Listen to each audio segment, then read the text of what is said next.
नमस्ते दोस्तों, हमारा नाम डॉक्टर विक्रांत सिंह तोमर है। Project self incorporation USA, Bharat, United consciousness और तपन चौरे फाउंडेशन की तरफ से आप सभी का हार्दिक स्वागत है। दोस्तों, हम योग सूत्रम सीरीज का अध्ययन कर रहे हैं। योग सूत्रम सीरीज का आज 16वां सेशन है और इस सेशन में आज हम श्लोक 15 से आगे बात शुरू करेंगे। अभी तक हमने ये पढ़ा, पहले सूत्र में महर्षि पतंजलि कहते हैं कि अब हम योग पढ़ेंगे।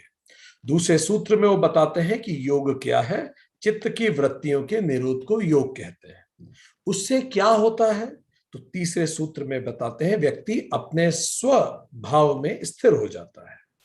अन्यथा क्या होता है तो चौथे सूत्र में बताते हैं कि वह स्वयं को वृत्तियों के सदृश ही मानता है। जैसी वृत्तियां होती हैं खुद को वही मानने लगता है। ये वृत्तियां कितने प्रकार की होती हैं तो पांचवें सूत्र में बताते हैं कि ये वृत्तियां 5 प्रकार की होती हैं और हर एक प्रकार क्लिष्ट और अक्लिष्ट दोनों होता है। छठे सूत्र में वो उन 5 वृत्तियों के नाम बताते हैं: प्रमाण, विपर्यय, विकल्प, निद्रा और स्मृति। 7वें सूत्र में वो प्रमाण को समझाते हैं, 8वें में विपर्यय को, 9वें सूत्र में विकल्प को, 10वें में निद्रा, 11वें में स्मृति। फिर प्रश्न ये उठता है कि इन वृत्तियों को रोकें कैसे अगर ये जो वृत्तियां हैं। 12वें सूत्र में बताते हैं कि अभ्यास और वैराग्य से ये जो वृत्तियां हैं 5, इनको रोका जा सकता है, इनका निरोध होता है। तो फिर प्रश्न ये उठता, अभ्यास क्या है तो 13वें सूत्र में बताते हैं कि चित्त की वृत्तियों को रोकने के लिए बार बार यत्न करना अभ्यास होता है। फिर ये अभ्यास दृढ़ कब होता है तो 14वें सूत्र में बताते हैं दीर्घ काल तक निरंतर श्रद्धा पूर्वक सेवन किए जाने पर अभ्यास दृढ़ हो जाता है। ये तो अभ्यास हो गया। फिर वैराग्य क्या है, क्योंकि दोनों चीजें चित्त की वृत्तियों के निरोध के लिए जरूरी है। तो वैराग्य क्या है तो 15वें सूत्र में बताते हैं महर्षि पतंजलि कि वैराग्य क्या है। 16वें सूत्र में भी उसी की व्याख्या है। आज हम सूत्र 15 और सूत्र 16 जहां वैराग्य की व्याख्या है वो पढ़ने जा रहे हैं। चलिए दोस्तों, हम शुरुआत करें। सूत्र 15, द्रष्टानु श्रविक विषय वितृष्णस्य वशीकार संज्ञा वैराग्यम। देखे और सुने हुए विषयों में सर्वथा तृष्णा रहित चित्त की वशीकार नामक अवस्था वैराग्य है। देखे और सुने हुए विषय, जो भी हम देखते हैं, जो भी हम सुनते हैं, 5 सेंसेस से जो भी हम रिसीव करते हैं, whatever we listen, we eat, we smell, whatever we receive from the environment, उन सभी विषयों पे, about all those subject matters, तृष्णा रहित, डिटैच्ड,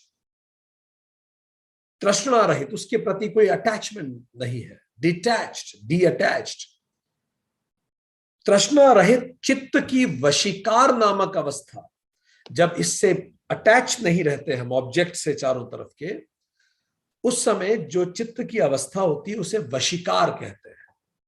इस अवस्था को, चित्त मतलब mind, this state of mind is called वैराग्यम।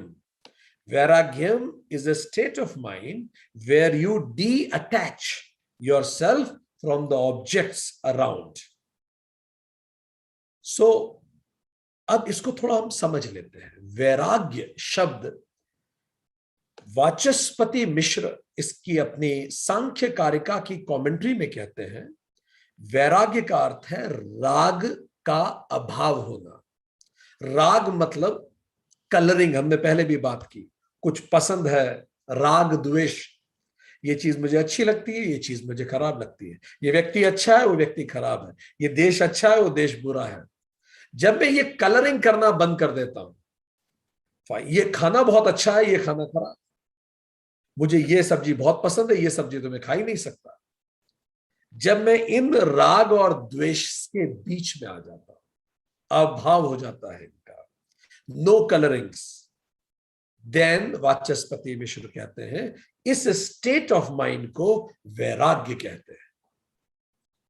थाली में जो आया मैंने खा लिया, अच्छा बना या बुरा बना मेरी कोई शिकायत नहीं, परमात्मा जो दे रहा है मैं स्वीकार कर रहा हूं।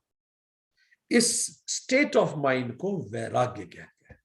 ठीक, वैराग्य शब्द को वीत धन राग से भी समझा जा सकता है। वीत प्लस राग। वीत मीन्स बियॉन्ड, राग मीन्स अटैचमेंट। जब हम अटैचमेंट से परे हो जाते हैं, इसको वीत मतलब डिस, राग मतलब पैशन। जब हम डिसपैशनेट हो जाते हैं उसको वैराग्य कहते हैं। थोड़ा सा समझ लें। पैशन मतलब राग, मानसिक रूप में सुरक्षा व सहयोग के लिए जगत पर निर्भरता पैशन है। What is passion? एक एक शब्द समझते हैं। पैशन क्या है? Psychological dependency on the world for safety and support. मुझे सपोर्ट के लिए दुनिया चाहिए, मैं चाहता हूं कोई मुझे समझे, सुरक्षा के लिए मुझे दुनिया चाहिए। तो जब तक मेरी दुनिया पर साइकोलॉजिकल डिपेंडेंसी होगी, किसी के होने पर मैं खुश होऊंगा, ना होने पे मैं दुखी होऊंगा, किसी वस्तु के होने पे मुझे खुशी होगी, ना होने पे मैं दुखी हो जाऊंगा। Psychological dependency on the world for safety और support, it is called passion. ठीक, सो डिसपैशन क्या है? अंडरस्टूड है? Psychological independence from the world for safety and support. Please ध्यान दीजिए, ये साइकोलॉजिकल इंडिपेंडेंस है, फिजिकल इंडिपेंडेंस नहीं है। आपको रोटी तो खानी ही पड़ेगी शरीर चलाने के लिए, फिजिकल इंडिपेंडेंस की बात नहीं चल रही। ठीक, बात है साइकोलॉजिकल इंडिपेंडेंस की। रोटी त्यागना वैराग्य की बात नहीं है। साइकोलॉजिकली मैं किसी पर अब निर्भर नहीं करता। मेरी प्रसन्नता और मेरा दुख किसी के कारण नहीं है, मैं स्वतः प्रसन्न हूं हर स्थिति में। I don't psychologically depend on the world. ये तो वैराग्य शब्द का अर्थ हुआ। दो बेसिक्स होते हैं वैराग्य के जो समझ लेने जैसे है। पहला basic, first is get the higher. जब आपको कुछ हायर मिलता है तो दूसरा बेसिक क्या है? The passion for lower remains no more. तो जो लोअर है उसके लिए पैशन खत्म हो जाता है, स्वतः हो जाता है। जैसे जब हम बाइसिकल चलाते हैं तो ट्राइसिकल के लिए इच्छा खत्म हो जाती है। हम बाइक चलाने लगे, बाइसिकल के लिए इच्छा नहीं बची। हमें हायर मिला, लोअर स्वतः छूट गया। हम कार चलाने लगे, बाइक की इच्छा नहीं बची। कभी कभार फॉर अ चेंज भले चला ले, पर ऐसी हसरत नहीं बचती। इस स्टेट ऑफ माइंड को वैराग्य कहते हैं। When you get higher, lower automatically gets removed, छूट जाता है। जैसे स्वामी चिन्मयानंद जी पहले एक जर्नलिस्ट थे। एक पत्रकार उनके पास आया कि स्वामी जी आप तो इतने अच्छे जर्नलिस्ट थे, फिर आपने सब कुछ त्याग दिया, आपने क्यों छोड़ दिया सब कुछ? उस समय वो जर्नलिस्ट एक च्युइंगम चबा रहा था। स्वामी जी ने पूछा तुम क्या खा रहे हो? वो शर्मिंदा हुआ, उसने च्युइंगम थूक दी। उसने बोला I am sorry. Swami ji ने बोला नहीं, सॉरी की बात नहीं है, तुम क्या खा रहे हो? तो उसने बोला मैं च्युइंगम खा रहा था। स्वामी जी ने बोला कि ये च्युइंगम जब तुम खाते हो तो कब तक खाते हो इसको? तो उसने कहा कि स्वामी जी जब तक मीठी लगती है खाता हूं, रस आता है खाता हूं। फिर स्वामी जी ने कहा जब मीठी लगनी बंद हो जाती है, रस आना बंद हो जाता है, तब क्या करते हो? तो उसने कहा थूक देता हूं। तो स्वामी जी ने कहा बस यही मेरे साथ है। जब तक जीवन में संसार में बड़ा रस आ रहा था, मैं भी चबा रहा था, रस आना बंद हुआ, मैंने थूक दिया। So when you get something higher, lower अपने आप छूटता है। इसीलिए बुद्ध से राज्य छूट गया, इसीलिए महावीर से राज्य छूट गया, इसीलिए राम जी ने तत्काल वनवास को शिरोधार्य कर लिया। When you get something higher, lower स्वतः छूटता है और अगर लोअर छोड़ने का प्रयास करना पड़ रहा है, इसका मतलब अभी हायर मिला नहीं है। जब हायर नहीं मिलता तो फिर एफर्ट्स लगते हैं। सो ये दो बेसिक समझ लेने जैसी बात है। तो वैराग्य क्या है? वैराग्य डिस्पैशन है, रागहीनता है, डिसकंपैशन नहीं है, करुणाहीनता नहीं है। Be very clear about it. It's dispassion, not discompassion. तो ऐसे व्यक्ति की कल्पना मत कीजिए जिसको दुनिया के दुख से कोई फर्क नहीं पड़ रहा। दुनिया के दुख से वो दुखी नहीं हो रहा, ये सच है, पर दुनिया के दुख में वो मदद करने पहुंचेगा। ठीक, वो उसमें क्षमता होगी तो मदद करेगा, पर उसका दुख देख के वो दुखी नहीं हो जाएगा। वो इंडिपेंडेंट है साइकोलॉजिकली। तो इट्स नॉट डिसकंपैशन, इट्स डिस्पैशन। दूसरा, वैराग्य एब्सेंस ऑफ पोजेशन है, एब्सेंस ऑफ लव नहीं है। कई लोगों को लगता है ये बैरागी हो गया, अब इनको किसी से प्रेम नहीं। It is love for everybody rather than this saying कि किसी से प्रेम नहीं है। एब्सेंस ऑफ पोजेशन है। यही भरत और श्री राम के बीच का चर्चा का विषय था। जब राम जी वनवास पे जा रहे थे, भरत को सहन नहीं हो रहा था उनके भाई इतने तकलीफों के लिए निकल जाए। खूब रोकने की कोशिश की, कस्में चढ़ाई, तब श्री राम ने उन्हें समझाया प्रेम और पोजेशन दो अलग बातें हैं। If you really love me then let me do what I want to do, and if you possess me then you force me to do what you want me to do. तो you decide what is to be done. प्रेम का अर्थ है मैं आपको जिस रूप में आप हैं उस रूप में स्वीकार करता हूं और सम्मान करता हूं। पोजेशन का एक मतलब है मैं आपको जिस रूप में मैं चाहता हूं उस रूप में ढालकर स्वीकार करता हूं और सम्मान करता हूं। आगे बढ़े। वी possess, तो वैराग्य एब्सेंस ऑफ पोजेशन, वैराग्य एब्सेंस ऑफ अटैचमेंट है, पर कर्तव्य कर्म करते रहिए, अटैचमेंट नहीं हो। एब्सेंस ऑफ एक्शन नहीं है। वैराग्य होने का मतलब निकम्मा हो जाना नहीं है, यह बहुत स्पष्ट हम समझें। It is absence of attachment to the fruits of the action, पर कर्तव्य कर्म करते रहे। अजात शत्रु बुद्ध के पास आए कि आप तो बैरागी हैं और आपकी बातें सुन सुन के मेरे मन में भी बैराग जागता है। मैं राजा हूं, मैं बैरागी हो गया तो देश कैसे चलेगा? तो बुद्ध ने समझाया दोनों अलग अलग बातें हैं। वैरागी होकर राज्य कीजिए जैसे भरत ने किया था। भरत राजा थे, पर वो सिंहासन पे श्री राम की पादुका रखते और उन्होंने ये निश्चित किया कि राजा श्री राम ही रहेंगे, मैं उनका सेवक मात्र हूं। और इसलिए राज्य के बाहर एक कुटी में रहते थे, किंतु कुटी में रहते समय पूरा डेली का उनका जो राजा का एक्शन होना चाहिए, कर्तव्य कर्म, वो सारा करते थे, और खुद को राजा नहीं मानते थे।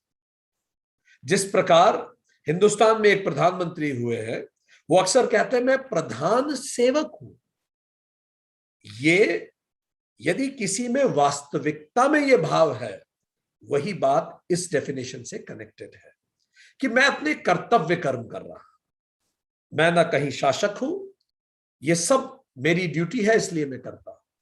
श्री कृष्ण ने भी गीता में कहा है कि अर्जुन, ऐसा कुछ नहीं है जो मेरे करने लायक हो, पर फिर भी मैं करता हूं, क्योंकि यदि मैं ना करूं तो सब मेरा ही आचरण को फॉलो करेंगे और पूरी दुनिया का पतन हो जाएगा। इसी को महात्मा गांधी का ट्रस्टीशिप का प्रिंसिपल कहते हैं। यही अजीज प्रेम जी कहते हैं, विप्रो के जो चेयरमैन है। अजीज प्रेम जी कहते हैं विप्रो मेरी कंपनी नहीं है, मैं मालिक नहीं हूं उसका, मैं एक ट्रस्टी हूं। एक ट्रस्टी के रूप में जो अपना काम है वो करता हूं। विप्रो तो सारे शेयर होल्डर्स की कंपनी है। ये क्लैरिटी समझ पाना इज वैराग्य।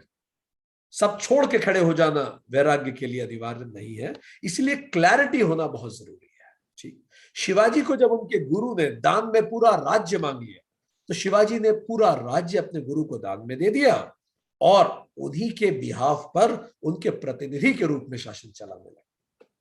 सो इसको वैराग्य कहते हैं। ठीक, वैराग्य happily, spontaneously, automatically giving up whatever is lesser.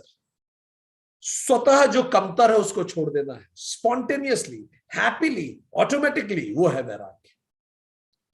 Forcefully चीजों को छोड़ना वैराग्य नहीं है कि मन मार के बैठे हैं, आज खाना नहीं खाएंगे और बार बार मन में खाने का ही विचार आ रहा है, खाने को देख के मन लालायित हो रहा है, 4 किचन के चक्कर काट चुके हैं। ये वैराग्य नहीं। ना ही वैराग्य यह है टू शो अदर्स, दूसरों को दिखाने के लिए कुछ करना, ये भी वैराग्य। मन मार के कुछ करना भी वैराग्य नहीं है। गुस्से में मैं खाना नहीं खाऊंगा, ये भी वैराग्य नहीं है। गुस्से में कुछ छोड़ देना वैराग्य नहीं है। शमशान में किसी की अंत्येष्टि करते समय मन में उपजा भाव भी एक्चुअल वैराग्य नहीं है, वो शमशान वैराग्य कुछ पल के लिए है। स्पिरिचुअल बायपास भी वैराग्य नहीं है कि संसार से इतने दुख मिले कि मुझे लगता है कि मैं संत ही हो जाऊं, मतलब जो संसार में कुछ नहीं कर पाया वो संत हो जाए, मतलब जो संसारिक बनने के लायक भी नहीं है वो संत हो जाए। ये नहीं होता। ठीक। So it is very much, और रादर संत तो जो संसार के बियॉन्ड है, ऐसा नहीं कि जो संसार में फेल हो गया, जो रिलेशनशिप में परफॉर्म नहीं कर पाया, जो हर जगह फेल हुआ, आप कुछ ना करें तो चलो ये हो जाए, ये वैराग्य नहीं। ठीक, ये स्पिरिचुअल बायपास है। इसीलिए तो अर्जुन को युद्ध क्षेत्र को छोड़ के जाने नहीं दे रहे कृष्ण। अर्जुन तो वैरागी बनना चाहता है, कृष्ण कह रहे नहीं, तुम इस लायक ही नहीं हो, तुम राजा बनने ही लायक हो, तुम संत बनने लायक हो नहीं। क्योंकि संत बनने के लिए और एलिवेटेड स्टेट ऑफ माइंड चाहिए। पाना सरल है, राज्य को त्याग पाने के लिए तुम्हें जो स्टेट ऑफ माइंड है वो और एलिवेटेड चाहिए। सो अभी तुम उस लायक नहीं बने। कड़वे अनुभवों से डर कर भागना भी वैराग्य नहीं है। ठीक, जो अर्जुन कर रहा है सेलेक्टिव वैराग्य है अर्जुन का, वो सब नहीं है। ठीक, तो हम बहुत स्पष्ट समझे, ये वैराग्य नहीं है। पांचवा अंतर भी समझे और क्लैरिटी ले इसमें। वैराग्य संसार से चिढ़ना, संसार को अब्यूज करना, घृणा करना संसार से, संसार दुख ही है ऐसा मानना, भाग जाना, ये सब वैराग्य नहीं है। प्रकृति या जंगल में ही चले जाना, यह अनिवार्यता नहीं है वैराग्य। संसार को बुरा बोलना लगातार, ये एक रुग्ण मानसिकता है। तो फिर वैराग्य क्या है? प्रकृति में जाना जरूरी नहीं है, जंगल में जाना, अपनी प्रकृति में स्थापित हो जाना वैराग्य है। ठीक, वैराग्य वस्तु को छोड़ना नहीं है। इट्स नॉट कि आप आईफोन ना यूज करें, आप आई वॉच यूज ना करें, आप फरारी ना चलाएं, उससे वैराग्य का कोई लेना देना नहीं है। वैराग्य का अर्थ है पकड़ छोड़ना, वस्तु छोड़ना नहीं, पकड़ छोड़ना। फरारी है या नहीं है, मैं उतना ही शांत रह सकता। आईफोन है या टूट गया, मैं उतना ही शांत रह सकता। उसके होने से मैं इलेटेड ना हो और उसके ना होने से मैं डिप्रेस ना हो, ये स्टेट वैराग्य है। वैराग्य रिश्ते छोड़ना नहीं है, आसक्ति छोड़ना है उन रिश्तों पर, निर्भरता छोड़ देना है। ठीक, वैराग्य इसी तरह से नौकरी छोड़ना भी नहीं है, प्रसन्नता हेतु नौकरी पर निर्भरता छोड़ना है। कि आज बॉस ने तारीफ कर दी तो सीना 56 इंच का हो गया, कल बॉस ने बुराई कर दी तो शाम की रोटी तक नहीं गले से नीचे जा रही है। आज प्रॉफिट हो गया तो कॉन्फिडेंस चौथे फ्लोर पे है, आज लॉस हो गया तो डिप्रेशन चल रहा है। ये सब वैराग्य नहीं। बिल्कुल उस बिजनेस में रहना पर स्टिल कमल की भांति उससे ऊपर रहना। वैराग्य कभी ना मुस्कुराना नहीं है। स्वामी विवेकानंद इतनी जोर जोर से हंसा करते थे, खूब जोर जोर से हंसते थे, चॉकलेट के शौकीन थे, आइसक्रीम के तो बेहद शौकीन थे। तो वहां के लोग कहते भी थे, आप स्वामी हैं, how can you laugh so loud. तो स्वामी जी वहां समझाते भी थे, तो don't portray a Vairagi person जिसके जीवन में कोई रस नहीं बचा, ऐसा नहीं। कभी ना मुस्कुराना वैराग्य नहीं है, सदा मुस्कुराते रहना और हर हाल में मुस्कुराना, ये वैराग्य है। धन ना कमाना वैराग्य नहीं है। कई लोग कहते हैं भाई आप तो वैरागी हैं, आप धन क्यों कमाना चाहते हैं? धन न कमाने से वैराग्य का कोई लेना देना नहीं। प्रसन्नता व सुरक्षा के लिए उस धन पर निर्भर न करना, मानसिक प्रसन्नता और मानसिक सुरक्षा के लिए उस हम संसाधनों पर निर्भर नहीं है। एक व्यक्ति रामकृष्ण परमहंस के पास आए और कहा, मेरे मन में घनघोर वैराग्य उठा है, मैं दान करना चाहता हूं आपको। तो परमहंस ने कहा, ठीक है, कर दीजिए, अच्छी बात है, अच्छा सोच रहे हैं।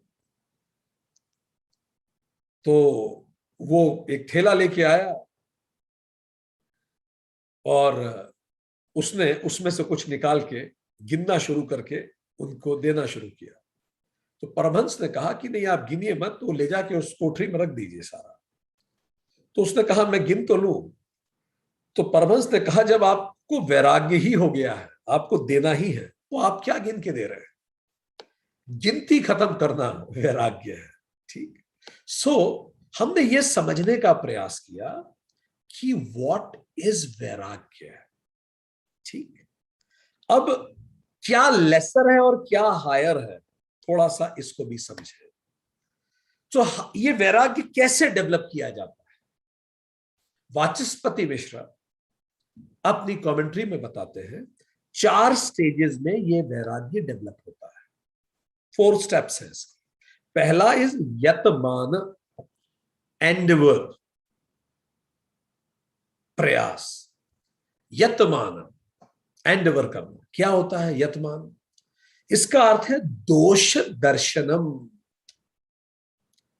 दोष को देखना, कमियों को देखना। ठीक। सीइंग द डिसइफेक्ट्स और लिमिटेशंस ऑफ वर्ल्डली परस्यूट्स। दुनिया की जो आपाधापी है उसमें दोष नजर आना चालू हो। ठीक। दोष दर्शनम लगातार मन में चलता रहे। प्लीज ध्यान दीजिए, ये दुनिया के मॉडल में दोष देखना है, व्यक्तियों में दोष देखना नहीं है। बहुत क्लैरिटी इसमें रखें। ये व्यक्तियों या चीजों में दोष देखना नहीं है कि मोबाइल खराब है, ये तो बड़ी खतरनाक चीज है मोबाइल। लैपटॉप तो सबसे खतरनाक चीज है, लोगों को पूरी दुनिया से दूर कर देता है। वस्तुओं और व्यक्तियों में दोष देखने की बात नहीं चल रही है। ये जो वर्ल्ड ड्रामा है, this the bigger drama called world, इसमें दोष देखना जो बुद्ध ने देखा। बुद्ध को लोअर समझ में आया। उन्होंने 4 घटनाएं देख ली। एक बीमार को देख लिया, सबको होना है। एक मृत को देख लिया, सबको मरना है। एक वृद्ध को देख लिया, सबको वृद्ध होना है। सबको इन सब परेशानियों से गुजरना है। सो ये सब तो लोअर है, क्योंकि ये तो सबके साथ होना है। अगर मेरी प्रसन्नता इन चीजों पर निर्भर करेगी तो खत्म हो जाएगी। जब तक मैं स्वस्थ हूं, मैं खुश हूं, बीमार हो जाऊंगा, मैं दुखी हो जाऊंगा। जब तक रिश्ते अच्छे चल रहे हैं, मैं खुश हूं, जरा सा प्रॉब्लम हुई, मैं दुखी हो जाऊंगा। एक हंस के जोड़े को, उसमें से एक हंस मर गया, दूसरा हंस विलाप करने लगा। उसको देख के बुद्ध को लगा कि इसका मतलब तो प्रेम भी दुखी देता है फाइनल। चलो ये मान लिया कि मृत्यु दुख दे देती है, बीमारी दुख देती है, बुढ़ापा दुख देता है, पर प्रेम भी दुखी देता है फाइनल। तो दोष दर्शनम। ठीक। राजा भर्तरी की कथा तुमने सुनी ही थी। उनको रिश्ते में दोष दर्शन दिखने लगा। तुलसीदास को भी रिश्ते में दोष दर्शन दिखे। उनकी पत्नी ने इतना कटु उन्हें कुछ कहा कि उनको दोष दर्शन दिखने लगा। वाल्मीकि के बारे में हमने चर्चा की, कालिदास के बारे में चर्चा की। दोष दिखने लगा इस वर्ल्डली परसूट में। और आप ये रियलाइज करने लगते हो, no matter how hard you put efforts, कितना ही प्रयास कर लो, ये टेम्पररी चीजें कभी परमानेंट खुशी नहीं दे सकती। ये समझना कि क्या टेम्पररी है, जो भी टेम्पररी है वो लोअर है और जो परमानेंट है वो हायर है, तुलनात्मक। ठीक। सो ये समझना कि मैं कितना ही प्रयास कर लूं, जो भी टेम्पररी है वो मुझे कभी परमानेंट खुशी नहीं दे सकती। अनित्य कभी भी नित्य आनंद नहीं दे सकता। ये समझना दोष दर्शन है। बोरिस बेकर अपनी जिंदगी की एक कथा सुनाते हैं। एक बार वो एक हाईवे पे अपनी गाड़ी से जा रहे थे, उनकी गाड़ी खराब हो गई। उनको कोई फर्क नहीं पड़ा क्योंकि उनको पता था वो एक हाथ देंगे 10 लोग मदद के लिए आ जाएंगे। बोरिस बेकर हाथ देते रहे, कोई गाड़ियां रुकी नहीं नेशनल हाईवे पे। बोरिस बेकर को यह विश्वास नहीं हुआ कि उनके लिए गाड़ियां नहीं रुक रही। ये ऐसा है मानो अमिताभ बच्चन मरीन ड्राइव मुंबई पे लिफ्ट मांगे और कोई रुके ना मदद के लिए। बोरिस बेकर बहुत देर तक जब लिफ्ट मांगते रहे तो गाड़ी रुकी नहीं, तो उनको अचानक ये महसूस हुआ कि शायद उनके चेहरे पे लाइट नहीं पड़ रही। वो आगे झुक झुक के चेहरा दिखाने लगे, पर जब वो बार बार चेहरा दिखा रहे थे तो एक पल के लिए लाइट चेहरे पे पड़ रही थी, फिर हट जा रही थी, कोई गाड़ी नहीं रुक रही थी। जब 1 घंटा हो गया लिफ्ट मांगते मांगते, बोरिस बेकर के अंदर एक जबरदस्त विचार आया कि यार क्या मैंने जीवन में ये चेहरा ही कमाया है? बस यही मेरे कर्म है कि आज मुझे जीवन में सच में मदद की जरूरत है और कोई रुक नहीं रहा क्योंकि उनको मेरा चेहरा नहीं दिख रहा। क्या आज तक जो मैंने कमाया है बस यही है? बोरिस बेकर कहते हैं कि वो इतना सघन विचार था अंदर, इतना गहरा विचार था कि मेरे अंदर मरघट सी शांति आ गई कि सच में मैं कर क्या रहा हूं। और अंततः वो वहीं खड़े हो गए, लिफ्ट मांगना भी बंद कर दी, एक तंद्रा में चले गए। और थोड़ी देर बाद गाड़ियों के हॉर्न से उनकी तंद्रा भंग हुई और उन्होंने देखा तो चारों तरफ भीड़ थी, लोग उनसे सिग्नेचर करा रहे थे, उनके साथ सेल्फी ले रहे थे, ऑटोग्राफ ले रहे थे उनके। पर बोरिस बेकर को अब इसमें रुचि नहीं आ रही थी। उनके मन में बार बार रह रहे के यही विचार आ रहा था, यही मैं पिछले 1 घंटे से लिफ्ट मांग रहा था। अब चूंकि सूरज की रोशनी मेरे चेहरे पे पड़ रही है तो लोग मुझे पहचान पा रहे हैं। उनको वहां से एयरलिफ्ट करके हटाया गया क्योंकि ट्रैफिक जाम हो गया था। अब तो Boris the great Boris Becker सड़क पे। ये सारी घटना के बाद जब अगली बार वो विंबलडन में खेलने उतरे तो उनके सामने वाला खिलाड़ी जब बहुत पसीने बहा रहा था, तनाव ले रहा था कि उन्हें हरा नहीं पा रहा है, घबरा रहा था, पसीने बहा रहा था, तो जो पहला ब्रेक हुआ तो बोरिस बेकर उसके पास गए और उन्होंने कहा, भाग मेरे दोस्त भाग। मैं भी ऐसे ही भागता था। भाग मेरे दोस्त भाग, एक दिन अंधेरी रात को सड़क के बीचों बीच तुझे भी यह एहसास होगा कि यह भागना किसी काम का नहीं है। जीवन को उन उद्देश्यों के लिए लगा, हर हाल में जीत हार में प्रसन्न रहे और अपने आप को रियलाइज कर, do something better in life. So once you realise it that world can't give lasting psychological peace and happiness. आज जीत है तो कल हार हो ही जाएगी। आशिकी मूवी की एक्ट्रेस थी Anu, if I am recalling her name right, बहुत फेमस हुई। उनकी पहली मूवी सुपर हिट थी, बहुत सुपर हिट मूवी हुई। उसके बाद एक दुर्घटना में उनके चेहरे पे चोट आ गई। जैसे उनके चेहरे पे चोट आई, बॉलीवुड ने उन्हें काम देना बंद कर दिया। वो गुमनामी के अंधेरे में चली गई। उन्होंने ये रियलाइज किया कि ये जो मेरी सफलता थी ये लेसर थी, ये केवल इस चेहरे की सफलता है या इस शरीर की सफलता है।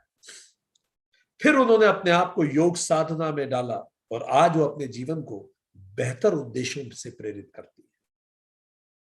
सो सिंथेटिक हैप्पीनेस नहीं, authentic happiness, efforts towards freeing oneself from psychological dependency on the world for peace and happiness।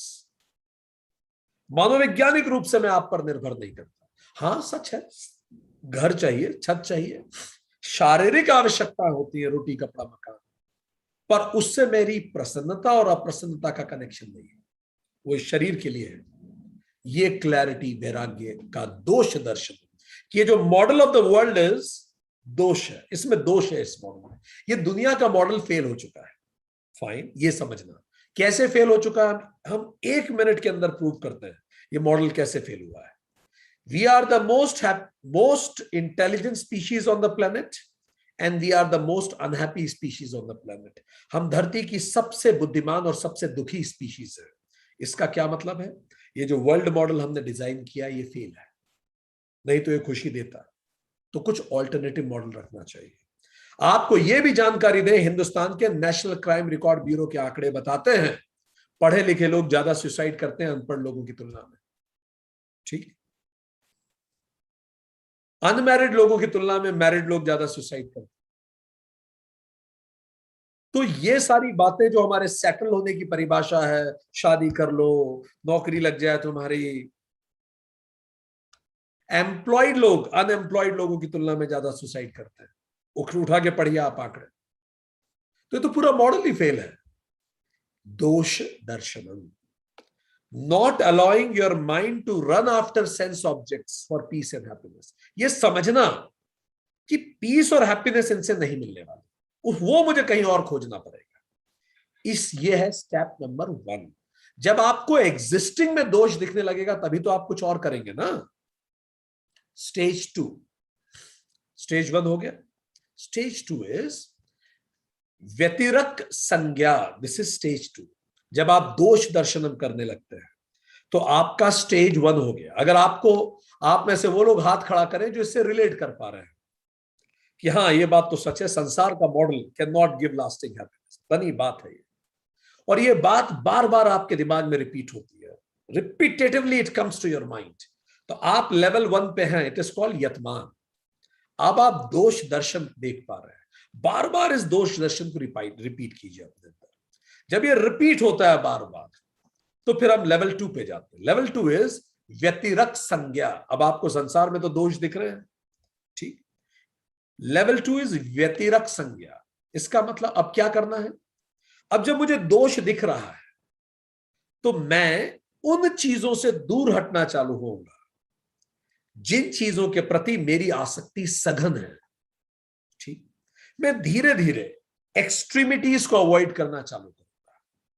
कोई चीज मुझे खाने में इस कदर पसंद है तो मैं उससे, वो जो मेरी इस कदर लगाव है कि वो देर से आ जाए तो मुझे गुस्सा आ जाता है, ना आए तो मैं अनकंफर्टेबल होता हूं, व्यक्ति हो वस्तु हो कुछ भी, मैं उससे धीरे धीरे खुद को बैलेंस करना शुरू करता हूं। दूर नहीं कर रहा, घर छोड़ के नहीं जा रहा, मानसिक रूप से इंडिपेंडेंट हो रहा हूं उसकी प्रेजेंस और एब्सेंस के लिए। पर उस मानसिक रूप से इंडिपेंडेंट होने के लिए सबसे पहले मुझे उस ऑब्जेक्ट से भी इंडिपेंडेंट होना पड़ेगा। तो ये जो सेकंड स्टेज है, इट इज अबाउट ऑब्जेक्ट। तो क्या करेंगे? Start isolating from the things to be avoided, from many things in the world. कई चीजों के प्रति हमारे मन में बहुत गहरी आसक्ति होती है, उन चीजों से आसक्ति कम करना, उन वस्तुओं से आसक्ति कम करना, यह है स्टेज नंबर 2, ठीक। आपको कोई चीज अतिशय खाने का शौक है, उसको थोड़ा सा लिमिट कर देना, ठीक। कुछ ऑब्जेक्ट्स हमें दूसरों ऑब्जेक्ट्स की तुलना में ज्यादा अट्रैक्ट करते हैं, ज्यादा हम अटैच्ड हैं, तो slowly slowly over period of time उनसे थोड़ा सा गैप क्रिएट करना, ठीक। जैसे सोशल मीडिया की बहुत आदत लग गई, सिगरेट की बहुत आदत लग गई, थोड़ा थोड़ा धीरे धीरे गैप करना शुरू करो, क्योंकि अटैचमेंट बहुत सघन रहेगा। देखिए, गैप आज नहीं तो कल होना है, कोई वो व्यक्ति हो या वस्तु हो, आज नहीं तो कल आप लोगों को अलग अलग होना ही है। हम लोग दुनिया में भले आते किसी और ऑर्डर में है पर जाते किसी और ऑर्डर में है, तो इस बात को समझना, ठीक। सो ये पहले पता लगाना कि कौन सा सेंस सबसे ज्यादा अट्रैक्ट कर रहा है, कौन सा सेंस सबसे ज्यादा अटैक कर रहा है। जैसे मुझे म्यूजिक का बहुत शौक है, मैं बिना गाना सुने सो ही नहीं सकता। कहीं भी आपको इस कदर डिपेंडेंसी दिख रही है कि मैं ये किए बिना वो कर ही नहीं सकता, चाय ना पीऊं तो मैं तो दिन शुरू ही नहीं कर सकता। धीरे धीरे इस डिपेंडेंसी को कम करना, वस्तुओं पर निर्भरता को धीरे धीरे कम करना, ठीक है, ठीक। तो कान में, माउथ पे धीरे धीरे कंट्रोल करना, धीरे धीरे कॉन्शियस रहना टुवर्ड्स वेरियस ऑब्जेक्ट्स, ठीक। और कई बार रूथलेसली उसको अवॉइड करना कि नहीं भाई मुझे नहीं करना, स्लोली पढ़ना। देखिए, रोम एक दिन में नहीं बना था। एक पुस्तक आई है atomic habit, I liked it. James clear जिन्होंने वो पुस्तक लिखी, वो कहते हैं कि रोम एक दिन में नहीं बना था, ठीक है। कैसे बना था? एक एक ईंट रख रख के उसको बनाया गया था, एवरी डे, एक के बाद एक। इसी तरह से हम भी जो हमारी आसक्तियां हैं, इतना एक्सट्रीम अटैचमेंट है, वो एकदम से खत्म नहीं हो सकता। थोड़ा थोड़ा, हल्का हल्का विड्रॉ करना शुरू करना पड़ेगा, बहुत छोटा सा मार्जिनल गेन करना पड़ेगा, 1% थोड़ा सा, ठीक। क्योंकि अगर आप एकदम से करेंगे तो आपका शरीर रिवोल्ट कर जाएगा। सिगरेट आप छोड़ना चाह रहे हैं, किसी भी चीज के लिए आ सकती है, 1%। रिसर्च ये बताती है कि अगर आप रोज 1% बेटर करना चालू करें, अगर आप डिप्स लगाते हैं 35 से 36 कर दीजिए, रोज 1% बढ़ाए, जो भी 1% किसी भी चीज में, तो साल भर के बाद, साल भर पहले जो आप थे उससे 37 टाइम्स बेटर हो जाएंगे, ठीक। जो भी आप कर रहे हैं 1% बढ़ाते जाए, तो जो आप साल भर पहले थे 365 दिन में 37 टाइम्स आप बेटर हो सकते हैं। इसका उल्टा भी सच है। अगर आप 1% खराब करते जाए, आप सुबह जल्दी उठ जाते हैं, फिर आपने एक दिन लेट करा, एक दिन लेट किया, 1% आप कम करते जाइए, आपका डिक्लाइन होता जाए और आप फाइनली 0 पे आ जाएंगे। सक्सेस क्या है? It is a few simple disciplines that we need to practise every day. This is what is success. ये जितने भी लोग आपको इस दुनिया में बहुत ग्रेट दिखते हैं, कुछ उनमें अलग नहीं है, बस वो बहुत छोटे छोटे से डिसिप्लिन रोज फॉलो करते हैं एंड इकट्ठा होकर वो बहुत बड़ा हो जाता है। फेलियर क्या है? Few small errors repeated every day. वो छोटे छोटे से निग्लेक्ट्स हम रोज करते जाते हैं। थोड़ी सी शक्कर पीने से क्या फर्क पड़ता है, और ले ले, वो थोड़ी थोड़ी एक एक चम्मच इकट्ठी होती जाती है शरीर में। तो कहीं भी आप करें, 20 मिनट की वॉक अगर आप आज करते हैं, तो आपको हेल्दी नहीं बना देगी कि आज मैं 20 मिनट वॉक किया तो आई एम फीलिंग हेल्दी ना, या फिर 20 मिनट आपने टीवी देखा तो आपका जीवन बर्बाद नहीं हो जाए। पर ये 20 मिनट अगर आप रोज करते रहे साल भर तक, और दूसरा बंदा 20 मिनट साल भर तक टीवी देखता रहा, तो साल भर बाद आप दोनों के अंदर डिफरेंस जो है वो विजिबल होगा। So that makes difference. अच्छा, जब आप 1% स्लो स्लो बढ़ाते हैं, क्योंकि एकदम से डिटैचमेंट नहीं होगा, डी अटैच इतनी जल्दी नहीं होता, बहुत स्लो स्लो शुरू कीजिए, ठीक है। क्योंकि what is easy to do, it is also easy not to do. 1% करना भी सरल और 1% छोड़ना भी सरल है। पूरा कर लेना कठिन और पूरा छोड़ लेना भी कठिन है। थोड़ी थोड़ी दिनचर्या में परिवर्तन कीजिए। आज 10 मिनट जल्दी उठ जाइए, 10 मिनट नहीं तो 5 मिनट जल्दी उठिए, फिर 5 मिनट और जल्दी उठिए। ऐसे धीरे धीरे आप जल्दी होना शुरू कीजिए। तो जब धीरे धीरे आप कुछ करेंगे, आपको लग रहा है डाइट ज्यादा है, आज थोड़ा सा कम कीजिए, कल थोड़ा और कम कीजिए। This is how you need to do, ठीक। आप ये भी देख सकते हैं कि जब भी आपको किसी भी चीज की इस तरह की आदत है, तो आप 4-5 चीजों को ध्यान दीजिए, तो आप शायद उस आसक्ति से अनासक्ति की तरफ बढ़ पाएंगे। थोड़ा थोड़ा आप डिटैच हो पाएंगे। क्या? किसी भी चीज की, चाय से आप विरक्त, हमने कहा ये वाला जो लेवल है, ये ऑब्जेक्ट से थोड़ा गैप करना आप शुरू कीजिए। ऑब्जेक्ट मींस पर्सन भी ऑब्जेक्ट हो सकता है और चाय भी ऑब्जेक्ट हो सकती है। हल्का सा गैप, साइकोलॉजिकल बाद में हम करेंगे, पहले थोड़ा सा फिजिकल गैप इज इंपॉर्टेंट, ठीक है।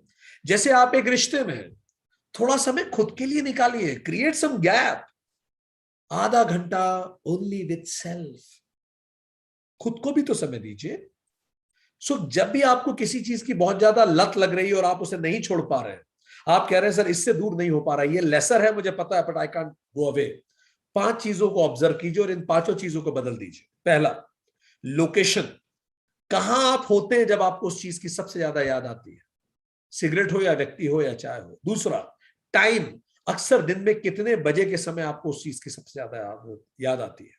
तीसरा, इमोशन, आप क्या फील करते हैं तब आपको वो ट्रिगर होता है ज्यादा से ज्यादा। पांचवा, पीपल अराउंड, आप किन लोग, चौथा, आप किन लोगों के बीच में होते हैं तब आपको उसकी ज्यादा इच्छा होती है। और पांचवा, इमीडिएट प्रिसीडिंग एक्शन, बस क्या आपने इससे पहले किया था कि वो करता हूं, उसके जस्ट बाद मुझे ये मन करने लगता है। इन 5 चीजों को देखिए और 5 चीजों को बदलना चालू कीजिए, आप धीरे धीरे दूर होना चालू हो पाएंगे, ठीक। एक अच्छी पुस्तक भी है the power of habit by Charles. उन्होंने ये 5 पॉइंट रिसर्च करके बताए हैं जो अभी हमने आपको बताया, चार्ल्स डुहिग। सो ड्यूक यूनिवर्सिटी की एक रिसर्च है 2006 की कि 40% एक्शन जो हम करते हैं वो हमें आदतन ही हम करते रहते हैं।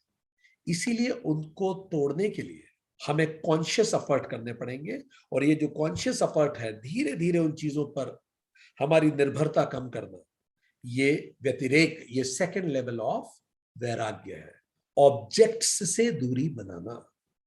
ठीक, जब भी हमारे बार बार हम किसी से बहुत अटैच होते हैं, किसी ऑब्जेक्ट की जब हमें आदत हो जाती है, ठीक, सिगरेट, चाय, आराम या कोई भी, तो ये आदत हमारे ब्रेन में एक जगह होती है जिसको बोलते हैं basal ganglia.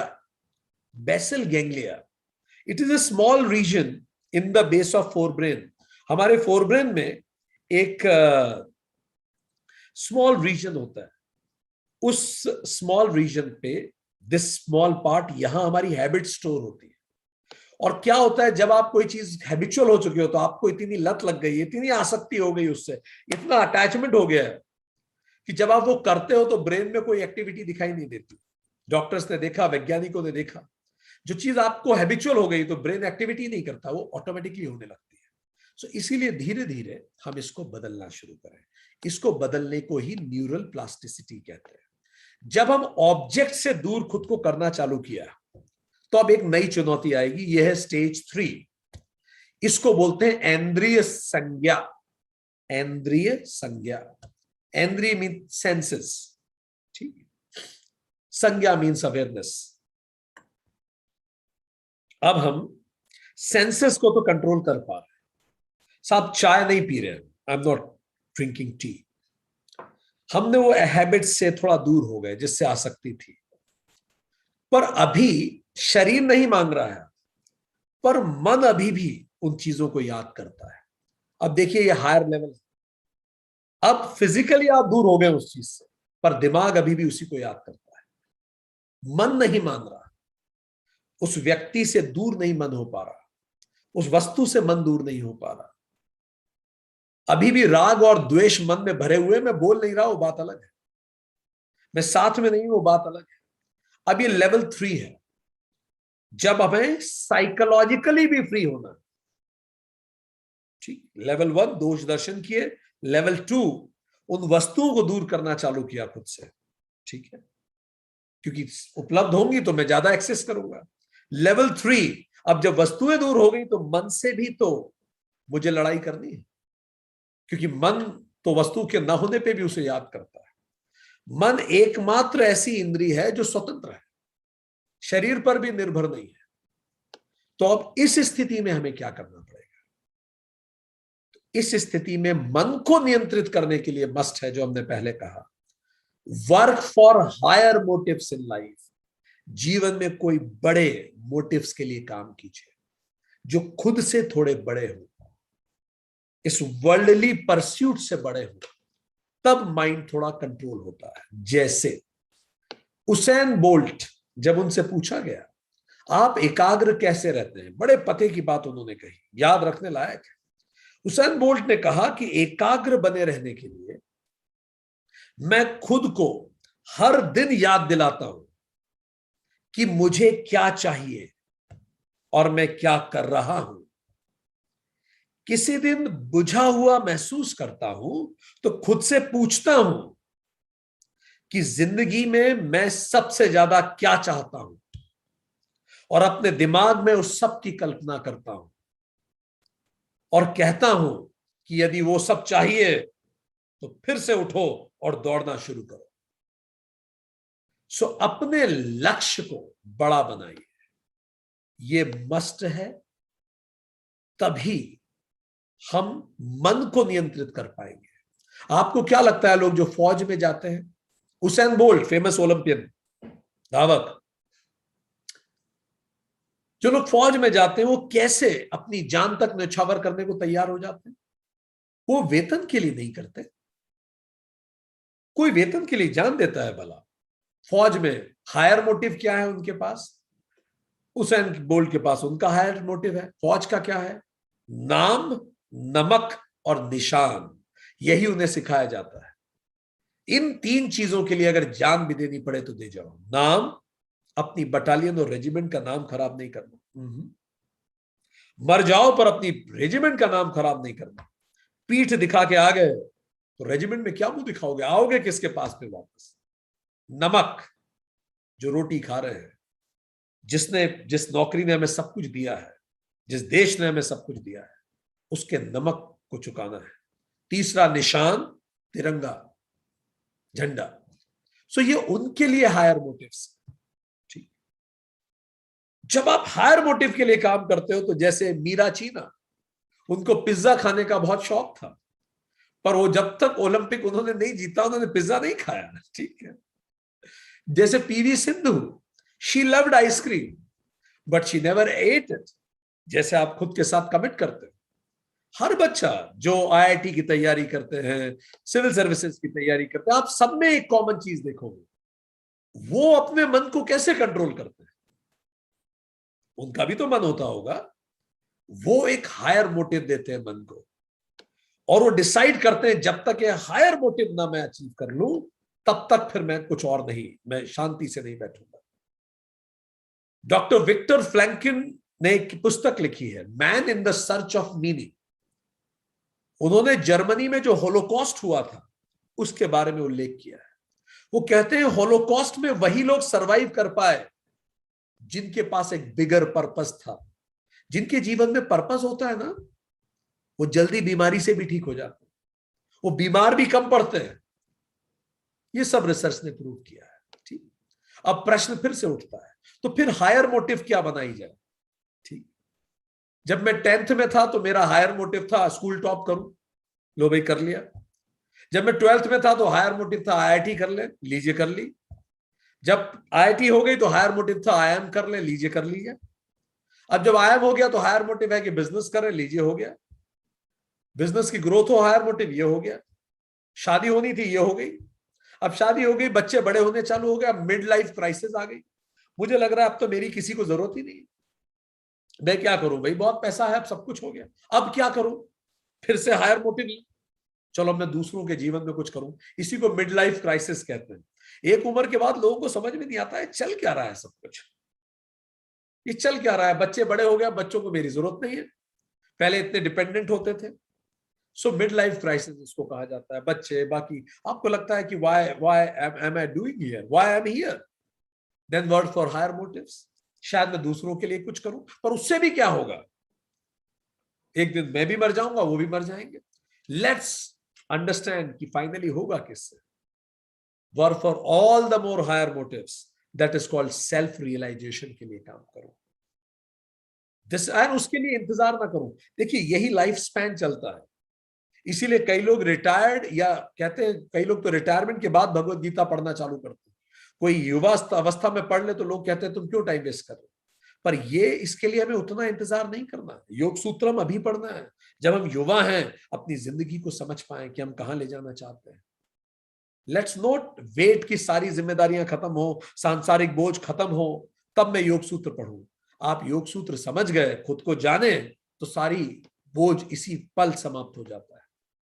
So this is what we call is इंद्रिय संज्ञा। माइंड को किसी हायर में लगा तो लेसर अपने आप छूटने लगता है, और लेसर जब छूटने लगता है अपने आप, तो दिस लेवल इज जब आपका माइंड स्टेबल होने लगता है। तो biggest objective is self realisation. मैं खुद को रियलाइज करूं, साइकोलॉजिकली मैं किसी पर निर्भर ना करूं, मेरी खुशी और मेरे दुख के लिए हर स्थिति में प्रसन्न रहूं, शांत चित्त रहूं। और biggest objective is self realisation, mumukshutvam. So जब हम उस ऑब्जेक्टिव के लिए काम करते हैं तो हम इस लेवल से ऊपर निकलते हैं, फिर मन शांत होने लगता है। फिर चौथा लेवल आता है। अब मन भी शांत हो गया आपका। इस चौथे लेवल को जब आपका मन शांत होता है, उसको कहा जाता है वशीकार संज्ञा। वो जो सूत्र में बता रहे हैं पतंजलि, वशीकार संज्ञा। अब क्या स्थिति है? Now objects no longer trap you. अब ऑब्जेक्ट आपको ट्रैप नहीं करते। कि इसके बिना मैं चाय के बिना उठ नहीं सकता और इसके बिना ये नहीं हो सकता, उसके भी ऐसा कुछ नहीं है। अब कोई ऑब्जेक्ट आपको ट्रैप नहीं कर रहा। They cause neither attraction nor repulsion. अब ऐसा भी नहीं कि अट्रैक्शन है या रिपल्शन है ना, आई एम न्यूट्रल। वो व्यक्ति जिसके साथ हुकअप था, ब्रेकअप हो गया, तो ऐसा नहीं है कि उसका फोटो भी दिख जाए तो आज दिन खराब हो जाता है ना। ना अट्रैक्शन बचा है ना रिपल्शन बचा है। दिखेगा भी तो जैसे एक होर्डिंग दिखता है वैसे देख लिया, चल दिया। किसी चीज से रिपल्शन भी नहीं, अट्रैक्शन भी नहीं। वो वस्तु का प्रभाव समाप्त हो गया। ये तो सेकंड स्टेज में ही खत्म हो गया था। Senses are quiet. फिर थर्ड स्टेज में क्या हुआ? Mind is also free from राग द्वेष। अब माइंड भी राग और द्वेष से फ्री हो गया, क्योंकि अब माइंड एक बड़े उद्देश्य पे लग चुका है और अभी छोटी मोटी चीजें फर्क नहीं कर डाल रही है। वैराग्य पनप रहा है अंदर। वी गेन सुप्रीमेसी और इंडिपेंडेंस। ये हमारी कॉन्शियस सुप्रीमेसी है, इंडिपेंडेंस है। तो ये स्थिति बन जाती है, इसको बोलते हैं वशीकार संज्ञा, कि आपका मन एक लक्ष्य पे फोकस हो गया और केवल उस ऑब्जेक्टिव पे ही अब आप सोच रहे हैं, बाकी कोई चीज मैटर नहीं कर रही। ठीक।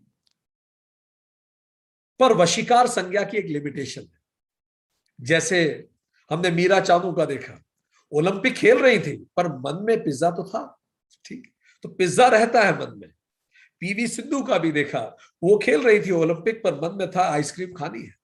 तो बीज उन चीजों का रहता है। चाय छोड़ दी, चाय नहीं पी रहे पर चाय है अंदर, नहीं पी रहे हैं, मन भी नहीं करता, पर अभी भी उसका बीज है, फिर से वो पौधा बन सकता है। यह है वशीकार संज्ञा। ठीक। अब हम जब काम करते हैं तो ना चाय की याद आती ना किसी की याद आती है। इसका मतलब मन केंद्रित होने लगा, बाकी सब चीजों से वैराग्य हो गया। अब आगे क्या? तो सूत्र 16 में महर्षि पतंजलि आगे बताते हैं। आगे ये तत्परम, उसके बाद क्या होता है? पुरुष ख्याते गुण वै तृष्णम्य तत्परम।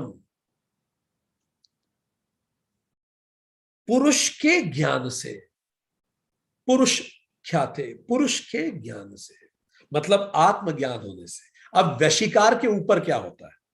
फोकस करना तो आ गया, हमें सब तरफ से वैराग्य हो गया। ठीक। इसके आगे क्या होता है? तो जब आत्मज्ञान होता है, ठीक, वै तृष्णम तृष्णयम, इसका मतलब तृष्णा का सर्वथा अभाव हो जाता है। पुरुष के ज्ञान से या आत्मज्ञान से जब मैं खुद को रियलाइज करता हूं तो प्रकृति के गुणों में तृष्णा का सर्वथा अभाव हो जाता है। इसको परम वैराग्य कहते हैं। ये इसके अगली स्टेज है। वशीकार के भी बाद क्या होता है? अब प्रकृति के सभी गुणों में तृष्णा समाप्त हो जाती है, बीज भी खत्म होने लगता है। अब ओलंपिक के से आके भी कॉफी की जरूरत नहीं है, चाय की जरूरत नहीं है, वो खत्म है। ठीक। सो ये परम वैराग्य है। तो परम वैराग्य वशीकर वैराग्य के बाद की स्थिति है। ये सबीज वशीकर जो है, वशीकार वैराग्य सबीज है, उसमें बीज रहता है। कुछ गड़बड़ हो गई तो हो सकता है पूरा ध्यान वापस वो वैराग्य समाप्त भी हो सकता है। ठीक। इसमें तृष्णा का अभाव तो हो जाता है वशीकार में, किंतु चित्त की वृत्तियां जीवित रहती है बीज रूप में, जिनसे वो पुनः भोगों की ओर जा सकता है। चित्त प्रकृति के गुणों का बीज रूप में विद्यमान रहता है। यह है वशीकार। तो चलो थोड़ा सा समझ ले वशीकार और परम वैराग्य में अंतर क्या। वशीकार वैराग्य सबीज है, मन में तो भाव रहता है। अब एक्सप्रेशन खत्म हो गया, जब ध्यान लगाना चाहो तो वहां रहता है, पर कहीं दूर हल्का सा अहंकार रिफ्लेक्ट होता रहेगा, कहीं दूर हल्का सी लाइक डिसलाइक। आप ना भी माने, आप फर्क भी नहीं पड़ता, आप उस व्यक्ति के साथ बैठ भी रहे, मुस्कुरा भी रहे हैं, पर बहुत हल्का आपको पता है द्वेष है उससे, बहुत हल्का सा राग है आपको पता है, वो बीज है। वो इतना नहीं है कि आपको डिस्टर्ब कर सके, पर है कहीं वो। ठीक। डिस्टर्ब नहीं करता आपको, बट इट इज देयर। ये सबीज है। परम वैराग्य क्या है? निर्बीज, और वो खत्म हो चुका अंदर। वशीकार वैराग्य किया जाता है। ये चारों स्टेप्स प्रयास की स्टेप्स है। ठीक। परम वैराग्य घटित होता है। ये किया नहीं जा, ये स्वतः होता है, it's spontaneous, you can't have it, it comes. वशीकार वैराग्य साधना है, प्रयास करने पड़ते हैं। परम वैराग्य उपलब्धि है, ये उपलब्ध होता है। वशीकार वैराग्य आत्म नियंत्रण से, वह सत्य को समझने से होता है, सेल्फ कंट्रोल करना पड़ता है, and you know the truth. परम वैराग्य सत्य को रियलाइज करने से होता है। You live the truth, you be the truth, you realise the truth, reality. वशीकार वैराग्य भोग से आ सकता है, बहुत भोग लिया, मन नहीं करता, अब मन उधर जाता ही नहीं है। ठीक, जो गूगल के लैरी पेज है, जो गूगल के शायद सह संस्थापक है, वो बिल्कुल एक निर्जन द्वीप पे चले गए हैं जहां उन्हें कोई ना जानता हो। जब आप इतना कुछ अचीव कर चुके होते हैं, अब आप रहना चाहते हैं जहां आपको कोई, भोग से तृप्त हो चुके हैं, वो ऐसे निर्जन द्वीप पे जाके रहने लगे जहां उन्हें कोई भी ना जानता हो, और उन्होंने किसी को बताया भी नहीं कौन है। ठीक, सो भोग से तृप्त होके वशीकार आता है।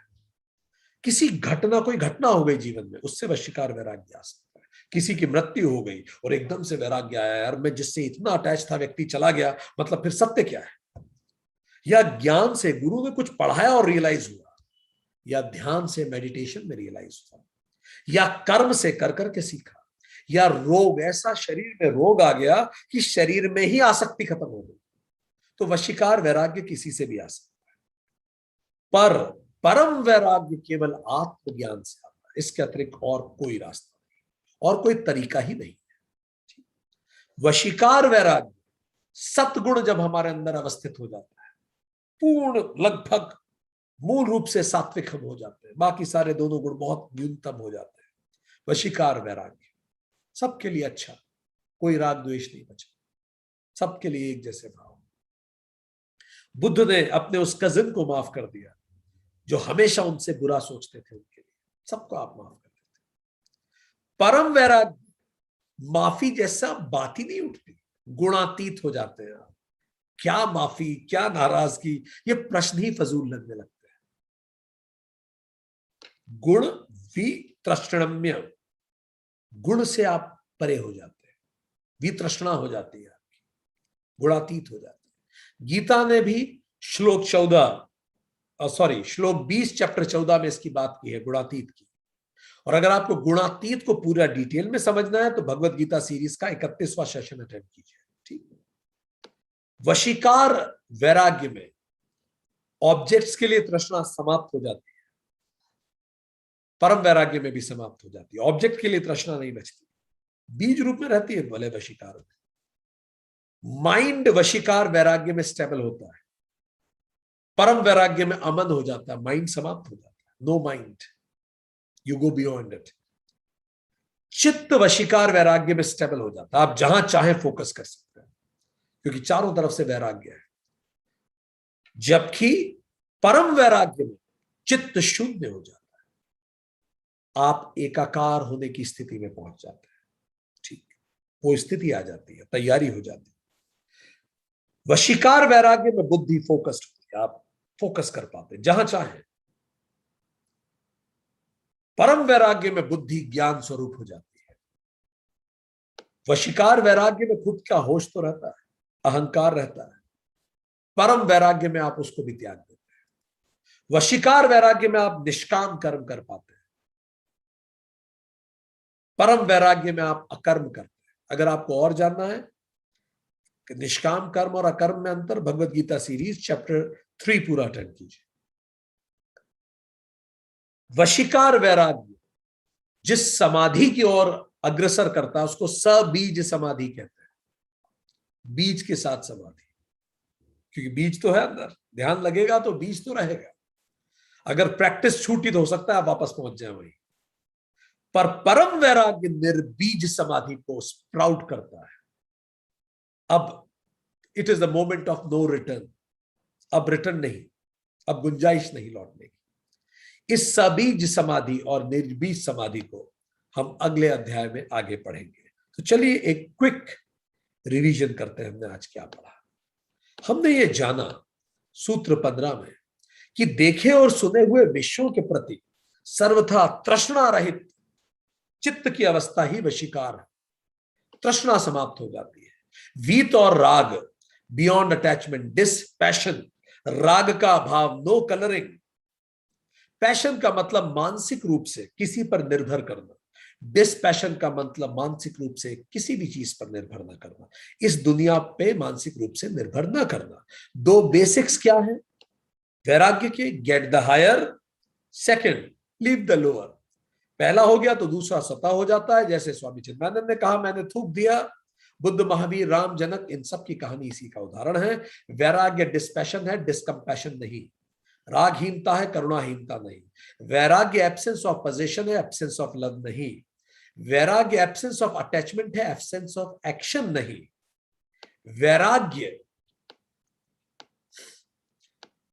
वैराग्य हैप्पी, स्पॉन्टेनियस हैप्पीनेस है, फोर्सफुल, मन मार के, गुस्से में, दूसरों को दिखाने के लिए, स्पिरिचुअल बायपास लेके, कड़वे अनुभवों से डर के भागना, सेलेक्टिव वैराग्य नहीं है।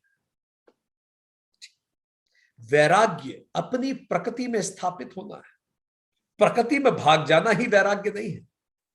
संसार से चिढ़ना, संसार को बुरा बोलना, संसार को केवल दुख मानना, घृणा करना, भाग जाना, यह रुग्ण मानसिकता है कि आप बुरा ही करते रहे। वस्तु छोड़ना वैराग्य नहीं है, पकड़ छोड़ना वैराग्य है। रिश्ते छोड़ना वैराग्य नहीं है, आसक्ति छोड़ना वैराग्य है। निर्भरता छोड़ना वैराग्य है। नौकरी छोड़ना वैराग्य नहीं है, प्रसन्नता है तो नौकरी पर निर्भरता छोड़ना वैराग्य है। कभी न मुस्कुराना ये वैराग्य नहीं है, सदा मुस्कुराते रहना वैराग्य है। धन न कमाना वैराग्य नहीं है, मानसिक प्रसन्नता व सुरक्षा के लिए किसी संसाधन पर निर्भर न होना वैराग्य है। ये 4 स्टेजेस में होता है। वाचस्पति मिश्रा बताते हैं, पहला स्टेज यतमान, दोष दर्शन देखना, लगातार इस दुनिया में दोष देखना, जैसे बुद्ध, भर्तृहरि, तुलसीदास, कालिदास और वाल्मीकि ने कहा, वाल्मीकि के जीवन में हुआ। व्यक्तियों में और वस्तुओं में दोष नहीं देखना, इस संसार के मॉडल में दोष देखना। व्यक्तियों और वस्तुओं में तो दोष देख के आप इस परमात्मा की कृति को गंदा कह रहे हैं। आप इस मॉडल में दोष देखिए कि कभी भी मैं कितना ही प्रयास कर लूं, कोई भी अनित्य चीज नित्य खुशी दे ही नहीं सकती। ये बिल्कुल क्लियर बात समझ जाना। ये पहली स्टेज क्लियर हो जाती है। फिर स्टेज नंबर 2, जब ये स्टेज हमें समझ में आती है, फिर हम स्टेज 2 पे जाते हैं, व्यतिरक संज्ञा। अब उन ऑब्जेक्ट से हमें आइसोलेट करना है खुद को, जो ऑब्जेक्ट खींचते हैं, जिनको हमें लगता है वो खींचता है। पता लगाइए किन ऑब्जेक्ट से, कौन से 5 सेंसेस में से किन किन चीजों से आपको बहुत ज्यादा खिंचाव होता है, जिसके प्रति आपके बहुत ज्यादा राग है या बहुत ज्यादा द्वेष है। उन दोनों में बीच में आने का प्रयास करना। ठीक, धीरे धीरे करके उस प्रयासों को करना। धीरे धीरे, जैसे रोम एक दिन में नहीं बना था, एक एक ईंट जोड़ते जाइए, 1% मार्जिनल बदलाव करते जाइए, जैसे एटॉमिक हैबिट पुस्तक ने बताया, और आप 1 साल बाद 37 गुना बेहतर कर पाएंगे। सक्सेस फ्यू सिंपल डिसिप्लिन है जो आप रोज जीते हैं, और फेलियर फ्यू सिंपल एरर्स हैं जो आप रोज करते हैं। इसलिए 5 चीजों को ध्यान दीजिए। पहला लोकेशन, दूसरा टाइम, तीसरा इमोशन, चौथा कौन लोग हैं आपके आसपास, और 5वां इमीडिएट प्रेसिडिक एक्शन क्या था, क्या किया था। इन 5 को बदलिए तो शायद आपको जिस चीज की लत है, जिससे आप दूर नहीं हो पा रहे, थोड़ा आप बदलने लगेंगे, चीजें बदलने लगेगा। क्योंकि what is easy to do is also easy not to do. Duke university अपनी रिसर्च में बताती है 40% काम तो हम बिना दिमाग लगाए ही करते हैं, क्योंकि इतनी आदत हो जाती है। अटैचमेंट ऐसे ही तो होता है। और ब्रेन के बेसल गैंग्लिया में ये हैबिट स्टोर होती है। इसलिए जब भी आप रूटीन काम करते हैं तो ब्रेन का एरिया एक्टिवेट ही नहीं होता, ज्यादा उसमें हलचल नहीं होती। इसका मतलब आप काम कर भी रहे हैं पर ब्रेन उतना एक्टिव नहीं है, लो ब्रेन एक्टिविटी है। इसी को हैबिट कहते हैं। हम इससे निकल सकते हैं। जब हम इससे निकलते हैं, जब हम ऑब्जेक्ट्स पर अब निर्भर नहीं करते। चाय के बिना भी सुबह होती है, हर व्यक्ति के बिना, हर वस्तु के बिना आप स्थिर रह पा रहे हैं। पर अब मन का क्या करें? मन नहीं मानता। चलिए चाय नहीं पी रहे पर मन में तो याद आ रही है उसकी। ये स्टेज 3 है, इंद्रिय संज्ञा। अब इंद्रियां शांत है, शरीर नहीं मांग रहा, पर मन को उस चीजों की याद आ रही है, उन वस्तुओं की याद आ रही है, क्योंकि मन शरीर से स्वतंत्र है और शरीर पर निर्भर नहीं करता। अब क्या करें? तो इसके लिए सॉल्यूशन है हायर मोटिव्स के लिए काम करें। जैसे उसेन बोल्ट ने बोला, याद दिलाइए खुद को क्यों आए हो इस धरती पे। क्या यही करके चले जाएंगे? उठो और काम करो। उत्थिष्ट अर्जुन, जैसा भगवान कृष्ण कहते हैं। फौज नाम नमक निशान के लिए काम करती है। ठीक, कोई बड़ा उद्देश्य जो आपसे बड़ा हो आपको प्रेरित करना शुरू कर देगा। और man in the search of meaning में भी फिर डॉक्टर विक्टर फ्रैंकलिन यही कहते हैं, जिनके पास उद्देश्य हुए वो जिए, बाकी मर गए। हिटलर के अत्याचारों में जीवन भर हमारे उद्देश्य बदलते रहते हैं, और पर एक समय आता है, हमें समझ में आता है कि सबसे बड़े उद्देश्य के लिए काम करें। और जो सबसे बड़ा उद्देश्य है वो स्वात्मानुभूति है। उसी को मुमुक्षुत्व कहते हैं, उसकी इच्छा करना।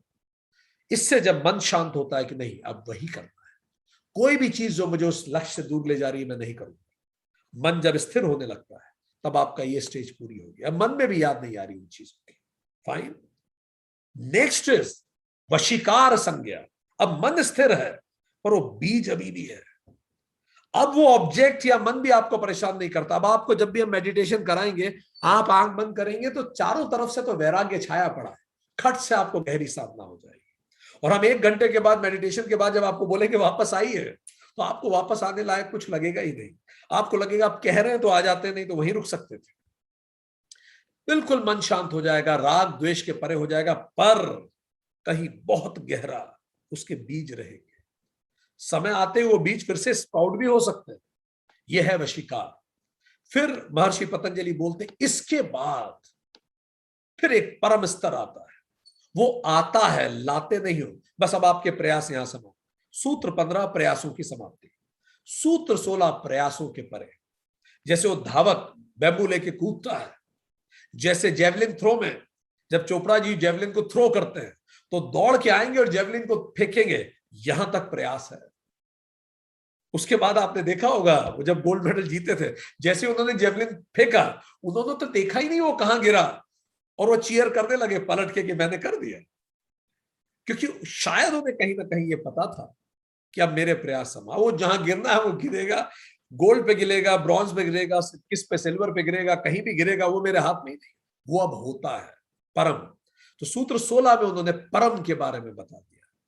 पुरुष के ज्ञान से, आत्मज्ञान होने पर प्रकृति के गुणों में तृष्णा का पूरा ही अभाव हो जाता है। यही परम वैराग्य है। ये निर्बीज है। सो वशीकार सा बीज, वो निर्बीज, वो किया जाता है, ये होता है, वो साधना है, ये उपलब्धि है। वो आत्म नियंत्रण से, सत्य को समझ के होता है, ये पुरुष स्वयं के ज्ञान से होता है। वो भोग से, घटना से, ज्ञान से, ध्यान से, कर्म से, रोग से, किसी से भी हो सकता है, पर परम वैराग्य केवल आत्मज्ञान से ही होता है और किसी और से नहीं हो सकता। ये सतगुण में स्थापित होना है, वो गुणातीत है। ये तृष्णा का दोनों में अभाव होता है। ये माइंड का स्टेबल होना होता है, परम अमन हो जाना होता है। ये माइंड का, ये चित्त का स्टेबल होना होता है। ये शून्य चित्त हो जाता है, बुद्धि का फोकस्ड होता है, ये ज्ञान बुद्धि हो जाती है। इसमें अहंकार होता है, उसमें अहंकार का भी विनाश हो जाता है। वह निष्काम कर्म के लिए प्रेरित करता है या कर्म के लिए प्रेरित करता है। यह सबीज समाधि की भूमि तैयार करता है, वो निर्बीज समाधि की भूमि तैयार करता है। आज के लिए इतना ही।